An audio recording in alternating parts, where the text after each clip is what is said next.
300. It's your folks, Shaka. I wanted to share my thoughts with y'all about this Ken, his episode 3 podcast,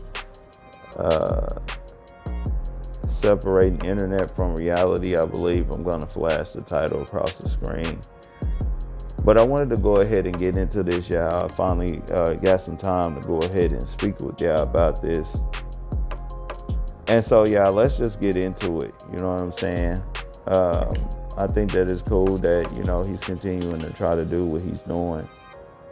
But let's just go ahead and speak on it. Let's talk about the pros first.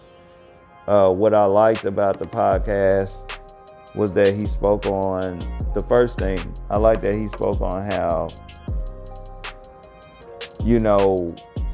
oftentimes we get caught in a situation where we aspire to be something, and then when we don't meet the mark, we're kind of shut down and feeling hopeless. I like that he spoke on that, because I think the brother Amos, Dr. Amos, R.I.P. to that brother, I think he spoke on this, but the 5th grade syndrome, okay? And that's something that oftentimes so-called black men struggle with. What happens is, because we're told that the only things we can be successful with is being entertainers and athletes, that's what we primarily aspire to be. And then when we grow up and meet the odds, most of us are not going to be successful in that. And because we've spent all of our lives believing that that's what we were going to be, we kind of just shut down. We become hopeless. We give up. And so I think that was cool that he had spoke on that, because I think that that's important for so-called black men to hear. You know what I'm saying? And it's something that we should look into for sure. And so I really like that. One of my favorite lines was from the Rick Ross. My favorite album by him was his first album. He has a song on there called Pots and Pans, where he talks about how he got a scholarship, but, he just didn't meet the mark, kind of messed up. So he went back and just got into some trouble, you know what I'm saying? Because he was hopeless about life. And so it's a real thing. Art imitates life with that. And, I hope that we look more into it as men. I agree with his statement about working towards your happiness. The truth of the matter is, we got to live this life if we want to live, and things are going to happen. Some changes might come about. Sometimes we got to do what we got to do to make sure that we good. But one thing that we can do all the time, even if we dedicate 5 minutes to it a day, if that's all the time we got, is work on our happiness. You know what I'm saying? Work towards your happiness. Every day you wake up, and just that alone is a good bargain chip to motivate you to continue to be a better person. You know what I'm saying? And excel in life. So one way or the other. So I think that was a good thing that he said. At first, I thought that he was gonna take the just get up and leave, drop everything, and you better work on your happiness right away. But he did not do that. So I thought that was a good look, and it's definitely good advice. So he also gave some good advice on setting realistic goals, because he was talking about the topic of the show. Title of the show was Separating the Internet from Reality. And that is extremely difficult for people today, a lot of people. And when you are pretty much living through the internet, or a lot of your life is based on the internet, setting realistic goals can be complicated, because you're oftentimes comparing yourself to other people. You know what I'm saying? Many of which have not got a peek into the book you have not got a peek into the book of their story or their struggles or whatever. You know what I'm saying? But this is who you basing things on. So I think that was a good thing that he spoke on, y'all. And so let's get into the cons, okay? All right, so let's get into that. Some of the opportunities. You know, I didn't know who exactly he was talking to. Towards the end of the show, it really felt like he was just speaking towards, you know, a lot of women, primarily women-based issues. Then in the beginning, it sounded as if he could have been speaking towards men issues, but you know, you just didn't know what he was doing. Was he speaking to both so-called black men and black women, or just the women, or just the men? You know what I'm saying? But I would lean towards, you know, the woman or whatever, but I don't think that it was real clear. And so I had a little hard time grasping what was going on with that. And then just in general, the podcast was all over the place. I mean, and the crazy part about that was the brother had a laptop sitting right in front of him. Okay. I was like, well, brother, what are you looking at? You know what I'm saying? Because it did not seem like he had a flow script to the podcast or whatever. You know what I'm saying? And then he was just kind of sitting there with the cap on, and he was making a lot of gestures. Sometimes you can tell that he was doing this to kind of try to collect thoughts. And he even had one time where he was just like, man, I'm trying to figure out, I'm trying to go with it. And I'm just kind of like, man, it was not a well thought out, you know what I'm saying, podcast. You know what I'm saying? Kind of like when you were looking at it. And so it just seemed, it didn't come off genuine. It came off forced. I mean, his whole demeanor was like, who are you acting for, bro? Why are you coming off so uptight, and kind of like strange? You know, I could be wrong, but if someone were to ask De'Ara and they were able to get an honest opinion from her, if that is how he expressed himself, I'll say I don't think she would say yeah. But this is just what I see. You know, of course I don't know him, but you know, there was even some women in there like, man, why are you holding back? You know what I'm saying? I mean, it just, it came off a little strange and kind of like discombobulated. I don't know. But he had, where he had recommended like a book.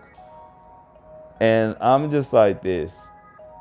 Because y'all know I tell y'all all the time, you know what I'm saying? If you're going to be a man up front like that in these times, you know what I'm saying? A top tier man got to be bringing some understanding and solution, okay?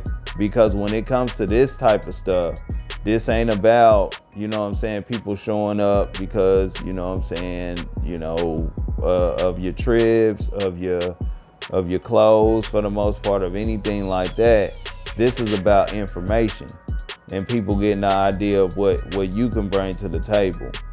And so I was not sure about the book recommendation because I don't see his target audience based on what I see in the comment section, you know what I'm saying, and just on his Instagram and things like that. I don't see them getting into reading material like that, just, you know, when they have spare time, you know what I'm saying. I believe that's what they pull up to his channel for. That's what they show up for, to see what tools and tips he may have to share. And I think that considering who is following his show, you know, the large number, I mean, the channel is new, but, you know, just Instagram, YouTube, you know, the large number of people following his show, that's probably going to make or break the podcast. You know what I'm saying? Because the women in those large droves pulling up to somebody such as Ken, the woman got to be learning something from the man. You know what I'm saying?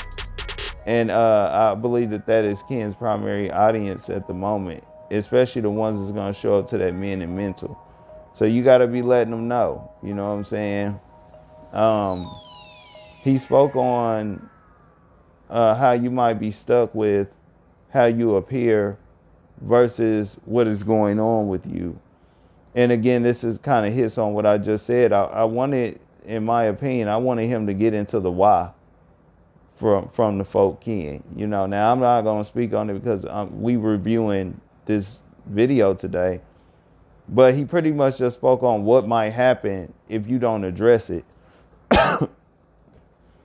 And it kind of like just came off like a fear take. Like if you don't address it, this is what's going to happen. But I believe we have to get to the why as to why people care about appearance versus their problems so that we can get to a solution. You know what I'm saying? And I think that if Ken is going to be in this lane, in my opinion, he's going to have to understand that his audience will look to him for solutions.